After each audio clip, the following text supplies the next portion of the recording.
해법을 찾는 토론 이슈앤 직설 시작하겠습니다. 미국 인플레이션 감축법에 대한 우려가 현실화되고 있습니다. 인플레 감축법이 시행된 직후인 지난 9월에 현대차 그룹의 미국 내 전기차 판매량이 전달 대비 14%가량 줄어든 것으로 집계됐는데요. 전기차 보조금 관련 규정이 본격적으로 적용되는 내년 이전까지 IRA에 대응에 실패한다면 우리 기업들이 입게 될 타격이 상당할 것으로 전망됩니다. 가장 현실적이면서도 실효성 있는 대응 방안은 그렇다면 뭐가 됐을지 이야기 나눠보겠습니다.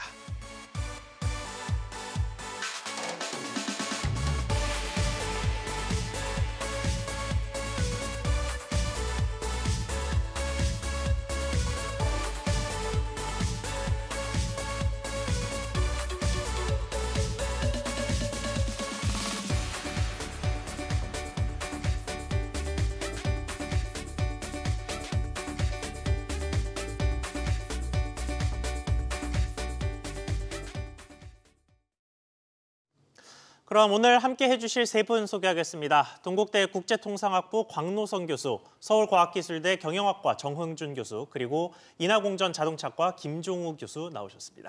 안녕하십니까? 네, 안녕하세요. 안녕하세요. 안녕하세요. 네, 바로 본론으로 들어가 보겠습니다. 현대차와 기아의 지난 9월 미국 판매량이 지난해 같은 기간 대비 사실 증가했습니다. 그런데 왜 사람들이 이렇게 우려하는 목소리를 많이 내느냐면 전기차의 판매량이 크게 감소했기 때문인데요. 자, 그렇다면 광노선 교수님, 이게 미국의 인플레 감축법 때문에 이 원인으로 인해서 미국의 전기차 판매량이 줄었다. 이렇게 인과관계를 볼 수 있다고 보십니까?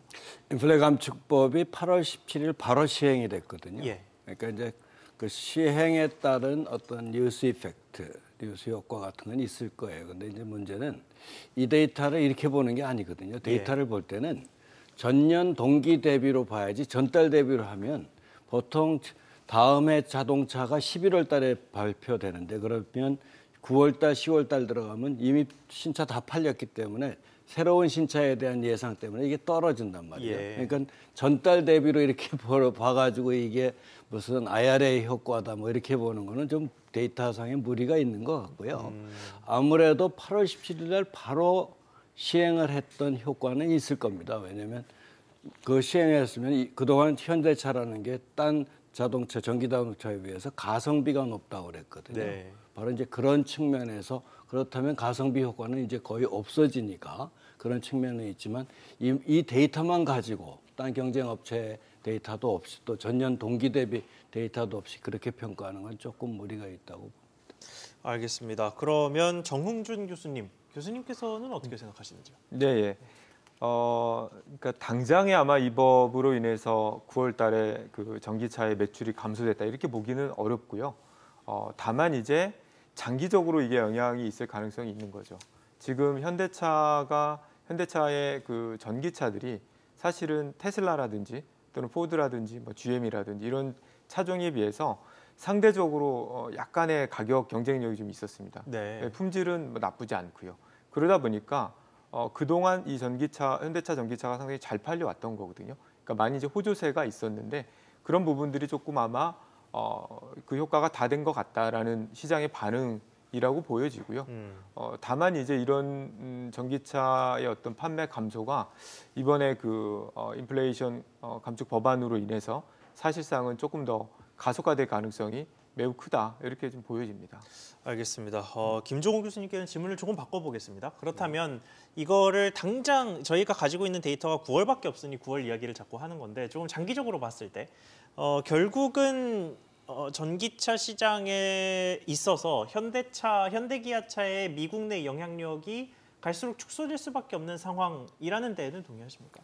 예, 현재 이 법안 내용대로 하면 그 7,500불에 대한 보조금이 이제 없어지는 거지 않습니까? 예. 이제 미국 소비자들이 이제 굉장히 실질적인 소비를 하기 때문에 7,500불이면 이제 굉장히 큰 돈이고요. 그리고 현재 그 미국에 판매되고 있는 그 현대 전기차를 보면 아이오닉 5라든지 코나 EV, 뭐 제네시스 GV60, 뭐 니로 EV 뭐 이런 차종이 되겠는데 이것들 전부 국내에서 생산이 돼서 이제 미국에 수출하는 차종들입니다. 네. 그러니까 이런 차들은 당장 이제 이 법이 통과되는 순간에 이제 보조금 지급이 중단이 되기 때문에 이건 지금 당장부터 시작을 해서 뭐 향후에는 막대한 영향을 받는 데는 거는 뭐 분명한 사실이라고 생각합니다. 그렇군요. 알겠습니다. 그러면 다시 광노선 교수님께 돌아가세요. 장기적으로 봤을 때 지금 뭐 현대차 아래 아마 GM이 GM4. 네, 미국에서 전기차 시장 점유율을 차지하고 있을 텐데 이 점유율 GM은 또 미국 기업이다 보니까 이 점유율 순위가 뒤집힐 가능성도 있을 거라고 보십니까? 충분히 가능성이 있죠. 왜냐하면 예. 지금 테슬라가 70% 이제 상반기 기준.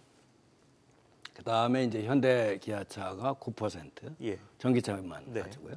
그다음에 이제 3위 포드가 점유율이 6.2%거든요. 그러니까 9%하고 별로 격차가 없어요. 네. 근데 이 차들은 포드나 폭스바겐 4.6%인데 4위가 이 차들은 미국 내에서 생산하고 있거든요. 그러니까 이제 이게 7,500불이 아무것도 아닌 것 같지만 바로 시행에 따라서 주는 효과는 1,000만 원이라고 해요. 1,000만 원. 그러니까 보통 한 4천만 원에서 1,000만 원 빼버리면 이게 굉장히 큰 격차이기 때문에 가성비를 가지고 승부했던 우리 차의 점유율은 바로 바뀔 수 있다. 문제는 앞으로 이제 신재생 에너지 시대가 이제 곧 올 거예요. 2030년 프랑스 같은 경우는 내연기관 자동차가 운행을 못하도록 하겠다고 규정을 이미 발표한 바가 있고 네. 그다음에 미국도 이런 조치를 통해서 하는 걸 보면 신재생 에너지를 활용한 어떤 이런 시장이 대세가 된다고 하면 이건 새로운 시장이란 말이죠. 그렇죠. 그렇다면 시장 선점 효과하고 특히 내구 소비재, 자동차 같은 내구 소비재는 상표 충성도라고 그러는 브랜드 네임 로열티가 굉장히 강한 제품들이 이런 제품들이거든요. 이제 그런 걸 보면 이번에 뒤집히는 걸 그냥 관가하기는 굉장히 어렵다. 놔둬서는 안 된다 하는 것이 제 생각입니다. 그렇군요. 그러면 미국에서 애초에 이렇게 인플레 감축법을 발표한 의도 자체도 거기와 맞닿아 있다고? 물론이죠. 미국이 많은 사람들이 자유무역을 재창하고 WTO나 무슨 우루과이 라운드 협상을 통해서 자유무역과 가트를 지지했던 그건 이제 옛날 얘기고요. 네. 미국이 트럼프 행정부 시절부터 자국 우선의 보호주의로 돌아선 건 오래됐습니다. 그렇기 때문에 지금 미국도 그렇게 무슨 세계 이제 소위 말해서 유니폴라 시스템, 소련이 붕괴되고 그때 자유무역 질서를 가지고 미국이 끌어가던 시대가 이미 아니기 때문에 이런 다국화 시대에서 미국은 경쟁 우위를 유지하기 위한 이런 정책은 계속할 것이다라는 게 분명한 사실인 것 같습니다. 알겠습니다. 그럼 다시 김종우 교수님께 네. 결국은 현대차가 미국에서 점유율을 좀 빼앗기는 상황이 오게 된다면 질문을 좀 바꿔서 이거를 다시 뒤집어서 되살리는 것도 가능은 할까요? 어떻게 보시나요? 현대차가요? 예. 만약에 다시 순위가 뒤로 밀렸다고 가정했을 때 밀리지 않게 버티는 것이 더 쉬운지 아니면은 다시 회복하는 게 더 쉬운지 어느 쪽이 더 어떨지 궁금합니다. 이게 이제 현대차 같은 경우에 이제 미국이 그 법규의 동향에 대해서 이제 신경을 많이 쓸 수밖에 없고요. 예. 또 최근에 이제 캘리포니아에서 그 향후 10년 그의 그 법규를 이제 발표한 바가 있습니다. 그러면 이제 그거에 대해서 이제 현대차는 미리 이제 대비하는 전략을 마련하고 있었고요. 그래서 그 일환으로 이제 2025년부터 이제 조지아에 이제 전기차 전용 30만 대 규모의 이제 공장을 짓는 거를 이제 준비해서 지금 진행을 하고 있었는데 네. 이게 이제 갑자기 이 법안이 이제 중간에 이제 정해지게 된 거죠. 그렇죠. 그래서 그 원래 플랜에서 지금 약간 지금 벗어난 그런 지금 돌발 사건이 벌어진 거고요. 그래서 그 2022년부터 이제 25년까지의 이 3년 기간을 어떻게 지금 메꿀 거냐라는 부분이 이제 지금 당면 과제가 되겠고요.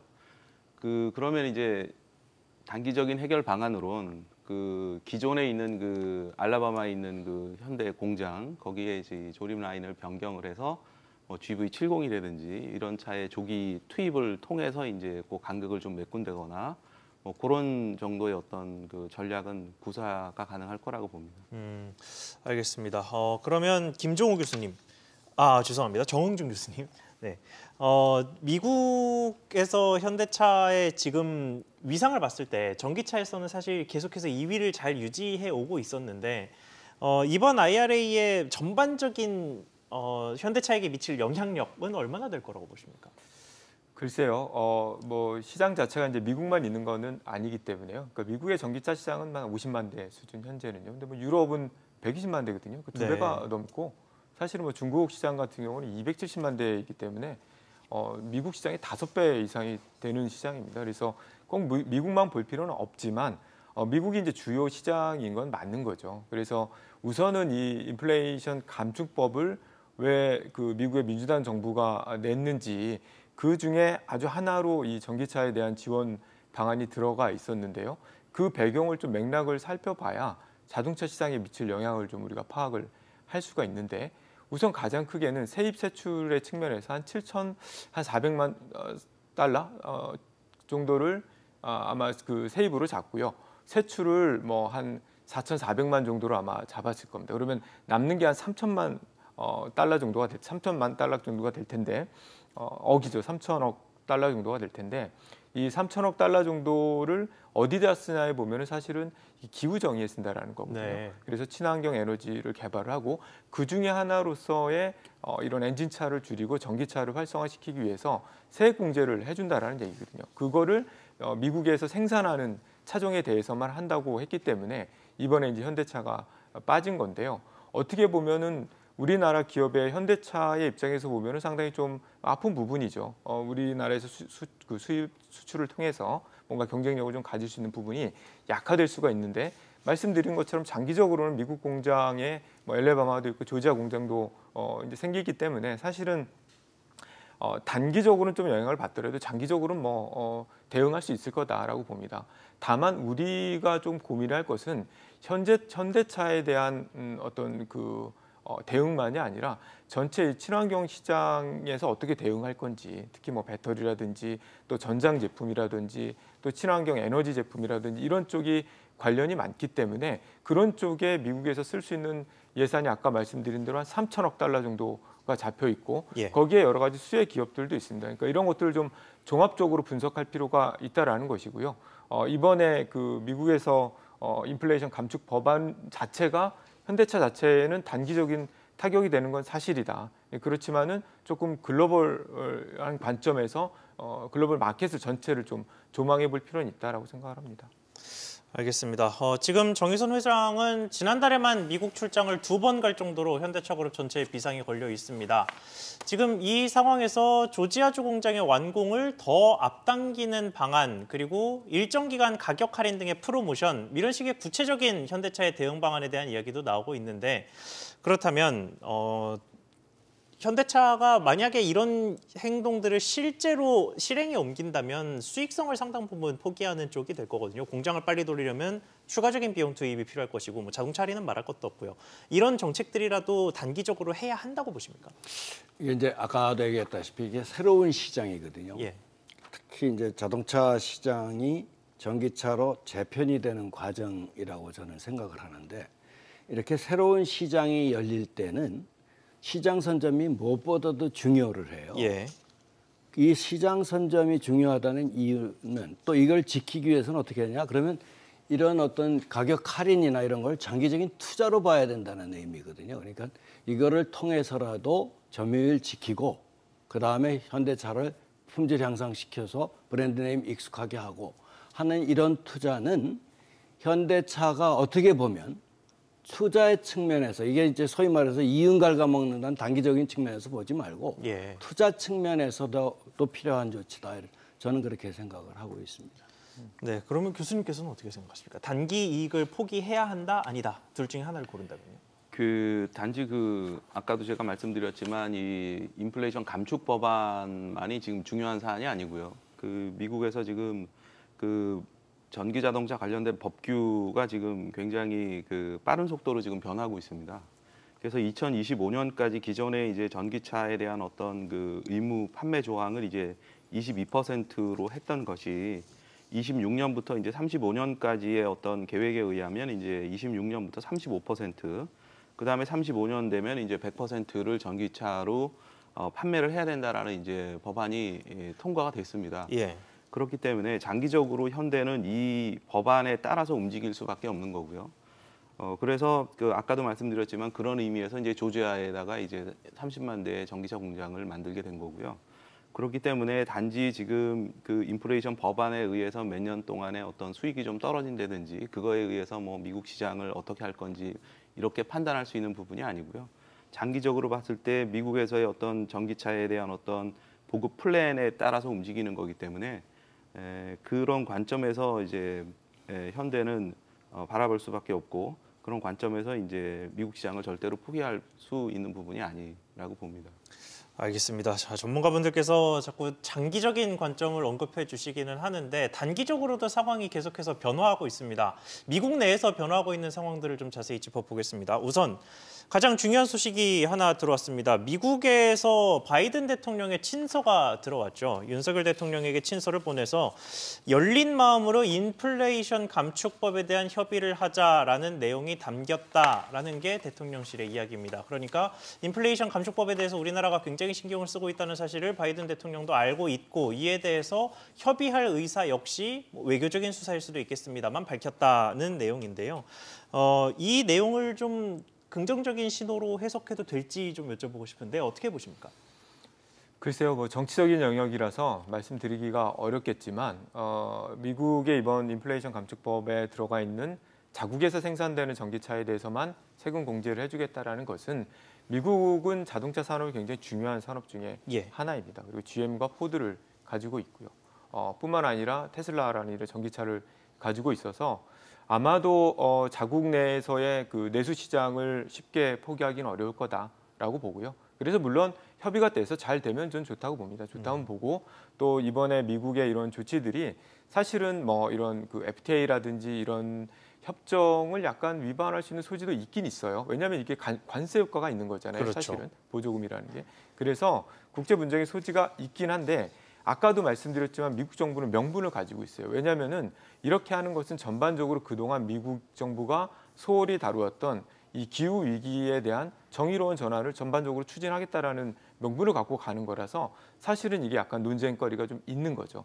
그래서 말씀해 주신 대로 뭐 미국 정부가 열린 정부를 가지고 이런 감축 법안에 대해서 새롭게 좀 정리를 할 수 있으면 그렇게 되면 참 좋겠다라고 생각을 하는데 매우 쉽지 않을 거다라고는 봅니다. 왜냐하면 그게 자국 내에서의 마켓 쉐어하고 관련이 있고 현대차가 생각보다 현대기아차의 전기차의 성능이 생각보다 좋다라는 게 입증이 되고 있는 거거든요. 글로벌 탑5에 들어가 있고 미국 시장에서도 상대적으로 큰 격차로 포드라든지 GM하고 격차를 내면서 9% 정도의 점유율을 차지했기 때문에 어느 정도의 어떤 경쟁력을 보여준 상태여서 매우 쉽지는 않을 거다라고는 보고 있습니다. 또한 국제 공제도 좀 어렵습니다. 국제 공제도. 왜냐하면은 뭐 국제 공제라고 해봐야 사실은 일본의 도요타라든지 또는 유럽의 폭스바겐 같은 회사들인데 이쪽은 뭔가 이렇게 잘해서 자국 생산뿐만 아니라 해외에서 생산된 차도 미국에서 보조금을 받게 되면 사실 그 효과는 현대기아차가 가장 많이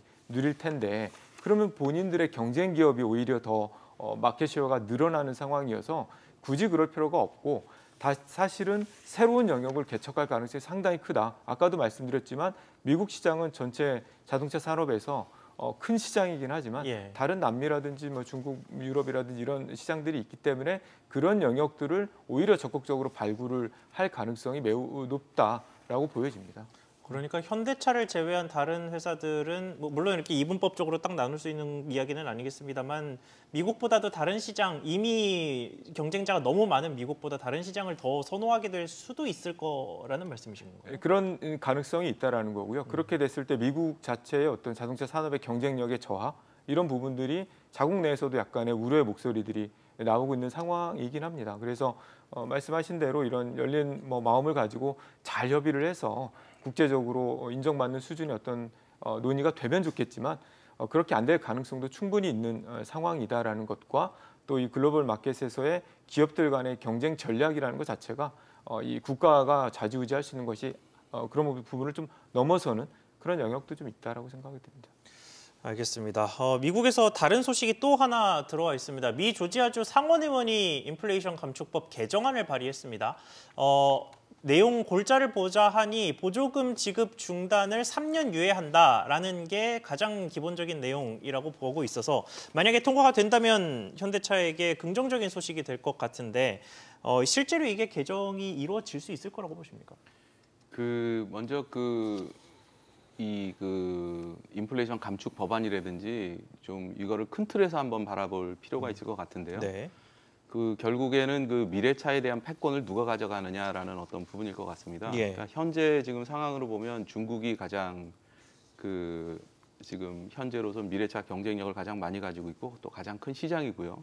그래서 이대로 놔두게 되면 중국이 이제 미래차에 대한 모든 그 배터리를 포함해서 전기차에 대한 거를 다 가져가게 되는 부분에 대해서 이제 미국이 용납을 못하겠다라는 이런 취지에서 이제 이런 것들이 추진이 된다라고 볼 수가 있고요. 예. 그런 측면에서 이제 그렇다면은 중국의 대안, 배터리라든지 모든 것들이 이제 중국이 기반이 되어 있는데 그 대안으로 그럼 미국의 자동차 회사들만 가지고 꾸려나갈 수 있는 건 아니고요. 그러면 배터리면 두 번째 그 큰 회사들이 한국에 있는 그 배터리 회사들이고 그렇죠. 또 현대차를 비롯해서 이제 전기차에 대한 어떤 이런 경쟁력을 갖고 있기 때문에 그러면 이제 중국의 타겟이 제일 먼저고 그런데 그러면 한국을 죽인다는 이유는 별로 이제 명분이 안 쓰는 거죠. 오히려 그러면 파트너로 삼아야 되는 맞습니다. 상황이 그렇기 때문에 어느 정도의 어떤 긍정적인 면으로 바라볼 수 있는 여지는 충분히 어떻게 저희가 이제 그런 부분을 미국과 이제 협의하느냐라는 거에 따라서 충분히 희망적인 어떤 그런 결과도 나올 수 있지 않느냐 이렇게 볼 수 있고요. 또 그런 측면에서 이제 조지아주 상원 의원은 당연히 본인의 그 있는 주에 현대차의 공장이 현대차 있으니까요. 공장이 있고 그것이 이제 장기적으로 진행이 돼야 되기 때문에 그런 것들을 하나의 계기로 해서 하나의 어떤 그 문제를 풀어가는 실마리를 제공할 수 있지 않을까라고 생각해 볼 수 있다고 생각합니다. 알겠습니다. 장기적인 정황을 놓고 보면 한국 전기차 관련 기업들의 상황이 그렇게 나쁘지 않다라고 볼 수 있을 것 같습니다. 그리고 본격적으로 해결책을 좀 모색을 해보겠습니다. 일단 상황 대비는 최악을 가정하는 게 맞으니까 현재 감축법이 그대로 흘러간다 보고 해결책을 좀 찾아보는 시간 가져보겠습니다. 인플레 감축법에는 전기차 배터리의 북미 현지 생산과 함께 중국산의 광물과 소재를 배제하는 내용도 담겨 있습니다. 그래서 그동안 중국산 소재 의존도가 매우 높았던 우리 배터리 기업들은 공급망 다변화를 해야 한다. 여기 많이 들어보셨을 텐데요. 그렇다면 현실적으로 봤을 때 실제로 중국산 배터리 원료에 대한 우리 기업들의 의존도를 낮출 수가 있습니까? 이제 조금 더 자세하게 봐야 되는데요. 예. 저 기술적인 측면 보면 이제 보통 우리가 어떤 완제품을 보면 소재, 부품, 그 다음에 그걸 생산하는 장비 이렇게 해서 이제 보통 지난번에 왜 2018년에 일본에 수출 규제가 있었을 때 소부장 기업을 육성을 해야 된다 하면서 반도체 산업에 그랬듯이 예. 이 전기차 배터리도 전기차는 이제 주로 배터리이고 부품 산업 구조 자체가 완전히 바뀌는 새로운 차원이란 말이죠. 그렇죠. 기존에 그거하고 달리 우선 보면 우리가 부품이라고 그러는 전해질 양극재, 음극재 그다음에 이제 소재라고 그러는 거기에 사용되는 소재가 니켈, 크롬, 망간 우리가 이제 NCL 보통 니켈, 크롬, 망간 NCM이죠. 예. 요걸 쓰고 이제 중국은 산화철이라고 조금 약한 걸로 써서 이제 하는 이 생산 체계란 말이죠. 다행히도 우리 기술력이 이제 1위를 가는데 그렇다면 대부분이 부품 소재가 중국이란 말이죠. 특히 중국 소재 같은 경우는 아프리카, 라틴 아메리카의 광산 채굴에서 가공 단계에서부터 기본적으로 채굴까지의 모든 과정을 중국이 지금 현재 컨트롤하고 있는 상황이라 예. 그렇게 대체가 쉽지는 않을 것이다. 기술력은 있지만 대체는 쉽지 않을 것이다. 물론 대체가 쉽지 않다고 해서 이게 못 간다는 게 아니니까 우선은 약간 비싸더라도 소위 말해서 대체재를 사용하는 방법을 첫 번째 사용할 수 있고 네. 장기적으로는 우리가 지금 뭐 호주나 그다음에 이제 뭐 어디죠 잠비아 같은 데서 지금 SK온이 지금 작업을 하고 있다고 그래요. 예. 그렇게 되면 채굴서부터 가공까지의 어떤 그런 소재를 장기적으로는 우리가 이제 공급할 수 있는 소위 수입선 다변화를 확보하는 그런 두 가지 차원이 동시적으로 진행이 돼야 이 문제를 해결하지. 지금 전기차처럼 새로운 시장에서 배터리의 중요성은 누구보다 하는데 다행인 것은 우리가 기술력으로는 세계 1위라고 그래요. 예. 지난번에 이제 LG엔솔의 뭐 부회장 지금 뭐 총책임자를 만나서 얘기를 했더니 기술력에서는 저희는 뭐 따라올 사람이 없습니다. 단지 부품 소재가 문제라고 그러니까 그런 방법으로 우선 장기적 그런 투자를 통해서 해결해야 되는 방법을 취해야 되지 않나. 우선은 지금 올해까지는 미국 내 생산만을 기준으로 하지만 예. 내년엔 부가적인 조건으로 또 붙는단 말이죠.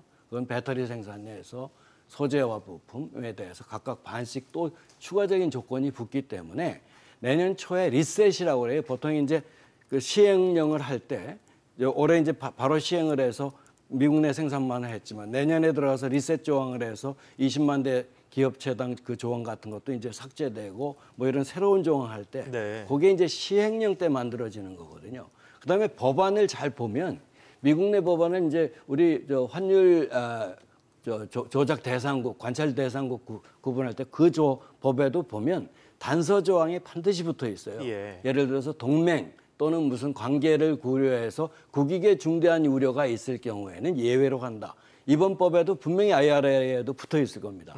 그걸 활용해서 우선 예외 조항을 활용해서 좀 유예를 끌고 가든지 아니면 시행령 리셋할 때 우리가 이제 뭐 어떤 그 여유를 얻어내든지 그런 거를 우선 추진을 하고 단기적으로는 소위 말해서 배터리와 소재 장비에 대해서는 그 방법으로 추진을 하는 것이 미래의 이 자동차 시장, 특히 배터리 시장처럼 큰 친환경 시장에 있어서는 굉장히 중요하다. 특히 많은 사람들이 저 보조금 줬으니까 우리도 뭐 대충 보조금 줘도 되지 않겠느냐 뭐 이렇게 얘기를 하는데 사실은 이런 친환경 제품에 대한 것은 보조금에 대해서 WTO 제소해봤자 소용이 없는 것이 격지 지원이나 이런 친환경에 대한 지원은 보조금 위배 사항에서 예외 조치로 통상법에 규정이 돼 있기 때문에 이거는 사실은 어떻게 보면 국제법상 합법적인 조치예요. 그러니까 그런 측면에서 접근을 하는 것이 중요하다. 저는 그렇게 생각을 합니다.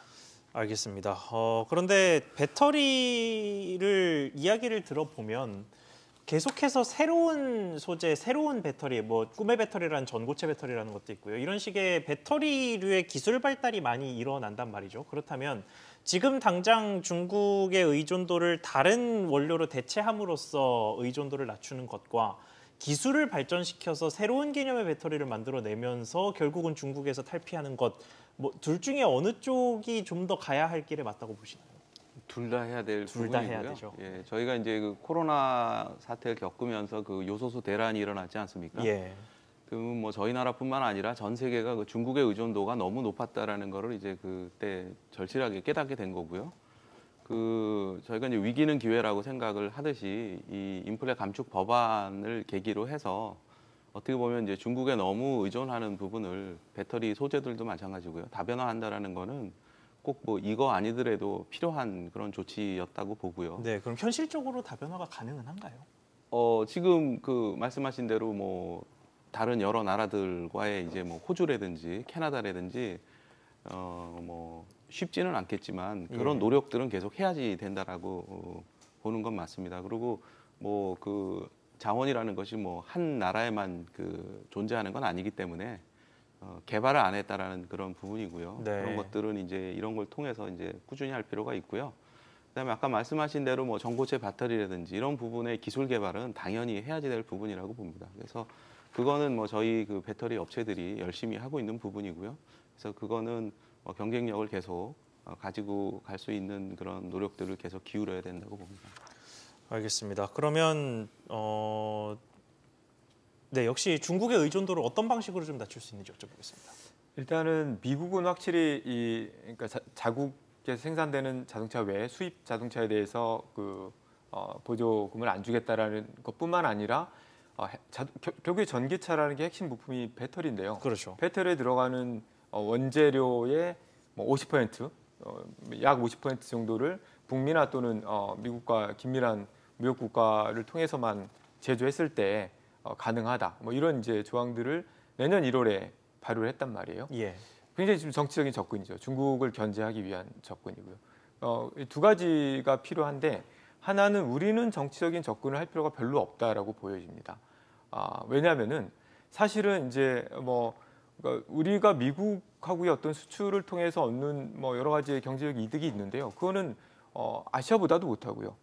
유럽보다도 당연히 못하고 중국보다도 못합니다. 그러니까 예전에 대미 수출의 어떤 의존도에서 지금은 많이 탈피해 있는 상황이고 오히려 우리나라 기업들이 미국에서 상당한 어떤 일자리 창출을 하고 있고 그건 이미 미국 정부도 인정을 하고 있는 사안이라서 이번에 뭐 이 바이든의 서한도 그런 측면으로 작동을 한 거라고 보여지기 때문에 우리는 정치적인 접근을 조금 견제할 필요가 있다라고 보고요. 다만 오히려 미국이 먼저 움직일 수 있다. 그렇죠, 당연한 거죠. 또 하나는 말씀해주신 대로 또 여러 우리 선생님들이 말씀해주신 대로 다각화는 좀 필요합니다. 왜냐하면 중국에 그동안 가까이 있었고 물류비도 절약할 수 있고 싸게 들여왔기 때문에 해왔던 거지 다른 나라에서 그런 뭐 광물이 없어서 안 가져왔던 건 아니죠. 그러니까 너무 크게 의존하고 있기 때문에 이제 당연히 조금 줄일 필요는 있는데 그런 접근이 우리는 정치적인 접근이 아니라 경제적인 접근을 하는 게 맞다라고 생각이 들고요. 또 하나는 사실은 이번에 그 IRA 법안을 보면은 이 해외에서 생산되는 제품에 대한 이 공제 문제는 작은 영역이었어요. 아까 말씀드린 대로 한 3천억 원 정도의 예산에서 아주 작은 포지션이었는데 그거를 사실 놓친 거는 한국 정부가 기민하게 대응을 못했다라고 생각을 하거든요. 미국이 그거를 뭐 알아서 챙겨줄 일은 당연히 없죠. 예. 그런데 얼마 안 남았다라는 거예요. 이 배터리 광물 관련해서도요. 불과 내년 1월이면 이제 몇 개월 남지 않았는데 이런 부분들에서는 좀 적극적으로 좀 발빠르게 움직일 필요가 있다. 이게 이제 두 번째 제가 드리는 이제 조언인 것입니다. 첫 번째는 정치적 접근을 조금 우리는 좀 멀리해서 경제적인 측면에서 바라볼 필요가 있다라는 것과 두 번째는 이제 얼마 남지 않은 또 한 3개월 뒤에 또 이슈가 될 이 배터리는 사실은 현대차, 기아차만 쓰는 게 아니라 한국의 LG라든지 뭐 이런 쪽의 배터리들은 볼트라든지 이런 GM차에도 들어가고 여러 다른 나라에도 들어간단 말이에요. 예. 그러니까 그런 것들도 고려를 해서 봐야 된다라는 말씀을 드리겠습니다. 알겠습니다. 이렇게 바이든 행정부의 인플레 감축법은 결국은 미국에서 전기차와 배터리를 모두 생산하라는 겁니다. 이게 굳이 인플레이션 감축법만을 따지지 않더라도 미국은 코로나 사태를 거치면서 오래전부터 자국 보호주의를 굉장히 많이 강조를 해왔고 앞으로 자동차 산업 전반에 이 영향은 계속해서 이어질 것으로 보입니다. 그렇다면 결국은 우리 자동차 업체들이 미국을 향해서 진출을 할 수밖에 없는 상황이 펼쳐질 텐데 이렇게 됐을 때 국내 자동차 산업은 멀쩡할 수 있을 것이냐 하는 의구심이 들 수밖에 없거든요. 어떻게 보십니까? 이게 이제 좀 거시적인 측면에서 생각해 봐야 되는데 모든 그 장기적인 투자나 신산업 같은 경우는 장기적인 안목으로 쳐다봐야 돼요. 그럼 우리가 왜 굳이 전부 자동차, 전기 자동차를 글로 옮기느냐? 그게 아니고요. 예. 조지아 공장만 신설을 해서 지금 하는 거고. 지금 나온 거 예, 하죠. 지금까지 네. 계획은. 그렇게 하고 이제 우리나라 배터리 업체가 미국의 자동차 업체와 한 10곳 넘게 지금 배터리 계약이 돼 있어요. 그러니까 이제 배터리가 자동차의 거의 70%를 차지할 정도로 전기차에서 배터리 비중이 크거든요. 그러니까 이제 그런 상태에서 공급을 하기 위해서 현지 조립을 하는 것이지 기존에 다 우리 거를 다 가지고 가는 게 아니고 세계 제일 큰 시장은 지금 미국은 2위 시장밖에 안 되고 중국 시장이 있고 유럽 시장이 있잖아요. 그렇게 해서 이제 나머지 시장은 국내에서 생산되는 걸로 공급을 하고 미국의 요건을 충족하기 위한 것. 특히 이제 미국의 포드니 GM이 큰 자동차 회사가 있는데 다행히도 이 회사들이 우리 배터리 공장들하고 이제 연계를 돼서 하니까 예. 그 공급을 위한 현대자동차의 공장을 짓게는 놔두고 나머지는 이제 국내 생산을 가져가도록 하는 것. 요게 이제 좋을 것 같고요. 마지막으로 한마디 제가 더 하고 싶은 것은 우리가 현대차가 아까 제가 이제 조언을 하기를 우선 가격 할인을 통해서 이윤 깎임을 감수하고라도 지금 나가라. 시장 점유율을 지키라고 제가 조언을 했잖아요. 예. 그게 이제 친환경이기 때문에 보조금 지급이 가능한데 한국에서도 수출용 그거에 대해서는 친환경용이니까 소위 말 세금 감면이나 이런 세액 공제를 통해서라도 경쟁력을 살리게 해주는 것.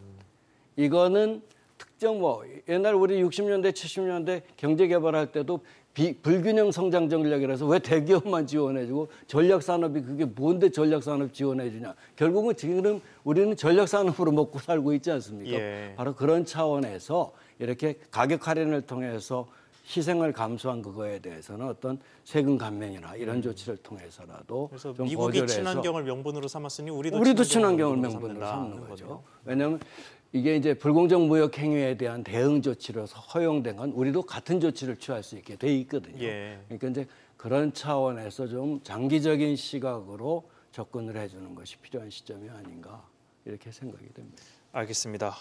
다시 국내 자동차 산업 이야기로 좀 돌아와서요. 어쨌든 국내 자동차 산업도 신산업을 유치하고 싶고 새로운 공장에서 새로운 자동차를 제작하고 하는 것들에 대한 니즈가 분명히 있을 텐데 이 유독 신산업 전기차와 관련된 부분은 미국에서 생산 기지가 많이 주목을 받고 있는 것 같단 말이죠. 조지아 공장 때문에 그렇긴 하겠습니다만. 그러면 장기적으로 이게 국내 자동차 산업 전반의 침체까지는 아니더라도 활기가 죽어가는 이런 것으로 이어지지 않을까 하는 우려가 있는데 어떻게 보십니까? 근데 뭐 전기차라고만 해서 지금 뭐 그 전기차 공장하고 배터리 공장을 뭐 다 미국에 지어야 되는 건 아니었고요. 예. 기존의 그 내연기관 차도 마찬가지였습니다. 그러니까 그 미국 입장에서는 자기네가 그 차를 소비해 주는데 그거를 전부 다 그 자기네가 밖에서 만들어서 한다라는 거에 대한 어떤 그 거를 계속 우려를 제기했던 거고요. 예. 그래서 뭐 여러 가지 어떤 관세 혜택이나 이런 것들을 통해서 이제 혜택을 주기 때문에 이제 그 기존의 내연기관 차 같은 경우도 이제 미국의 공장을 다 짓고 또 관련 부품 업체들도 동반 진출하고 이런 메커니즘으로 구성이 돼 있기 때문에 전기차라고 해서 특별히 다른 건 아니라고 봅니다. 근데 보다 더 중요한 건 지금 전기차로의 전환이 너무 빠른 속도로 전환이 된다는 거가 이제 전 세계적으로 그게 지금 상당히 심각한 부분이고요. 예. 저희 나라에서도 지금 조사해 보면 거의 그 기존에 이제 내연기관 위주의 어떤 부품들이 많기 때문에 대부분의 업체들이 다 그런 그 업체에 속하는데 그러면 이제 소위 얘기하는 미래차에 대한 준비가 되어 있느냐 하면 대부분이 아직 안 돼 있는 경우가 많고요. 또 그 어떤 현재 어떤 그 생산량에 대한 어떤 이런 부분 때문에 그거에 대한 어떤 대처를 못 하고 있습니다. 그래서 지금 완성차 업체뿐만이 아니라 부품 업체들도 업체들 마찬가지고요. 네, 그래서 빨리 이거를 산업 전환을 하는 거에 대한 노력이 그 시급히 이제 요구가 되는 거고요. 예. 다행히 이제 그 정부에서 그런 부분에 대해서 지금 전폭적인 지원을 하고 있습니다. 그래서 제가 이제 저희 속한 그 대학에서도 산업전환 공동훈련센터라고 해서 이제 고용노동부하고 산업인력공단이 이제 5년 동안 지원을 해서요. 그 제작사하고 관련 부품 업체들이 이와 같은 그 친환경 차로에 전환하는 부분을 그 원활하게 할 수 있도록 이런 교육이나 이런 훈련 같은 거를 국가에서 국가의 비용으로 이제 제공하는 이런 것들을 하고 있습니다. 그래서 이런 것들을 통해서 그 기존의 그 내연기관 위주의 어떤 이 업체들이 빨리 이런 어떤 전기차 시장 변화에 대응할 수 있도록 기술 개발과 어떤 전환 이런 것들이 빨리빨리 필요한 이런 부분이고요. 나름 하여간 저희 나라는 잘 어느 정도 잘 대처를 지금 하고 있다 이렇게 이야기할 수 있습니다. 알겠습니다. 그러니까 미국의 생산기지 전환보다는 국내 산업 전환이 오히려 문제다라고 했는데 마지막으로 정 교수님께서는 어떻게 보십니까? 예, 저도 뭐 비슷하게 생각을 합니다. 우선은 이제 일자리가 뭐 줄어들지 않겠느냐 그런 우려들을 많이 하죠. 근데 엔진차도 뭐 말씀해주신 대로 우리가 북미에도 공장이 있고 뭐 유럽에도 있고 남미도 있고 러시아 뭐 중국은 3군데나 있고 여러 군데 이렇게 있지만 국내 내수 노동자들의 인력이 줄거나 뭐 그러지는 않았거든요. 다만 전기차는 이 조립 라인이 좀 간편합니다. 그래서 줄긴 줄 텐데 예. 문제는 다른 또 수요들이 늘어난다는 거죠. 예를 들어서 전장 쪽이 늘어나고 부품 쪽이 늘어난다는 거죠. 그렇기 때문에 산업 전체로 보면은 이게 꼭 뭐 줄어든다 이렇게 볼 수는 없고요. 그렇기 때문에 이런 전환을 어떻게 할 것인가, 전환을 어떻게 이뤄낼 것인가 여기에 대한 우리가 좀 과제를 안고 있습니다. 아시는 것처럼 현대나 뭐 기아차 같은 경우는 워낙 대기업이고 상당한 수준의 자원이 있기 때문에 이미 준비를 많이 하고 있습니다. 유럽은 25년부터 이미 그 엔진차 생산은 중단하거든요. 예. 우리나라도 35년부터 생산은 중단합니다. 뭐 있는 차는 돌아다니겠지만 그럴 정도로 이제 준비를 많이 하는데 이 부품 산업에 대한 전환 이런 부분들은 조금 상당히 늦습니다. 그래서 부품 산업에 대한 집중적인 지원이 좀 필요하고 문제는 이게 기술력의 전환만이 아니라 사실은 일자리의 전환이 되는 거거든요.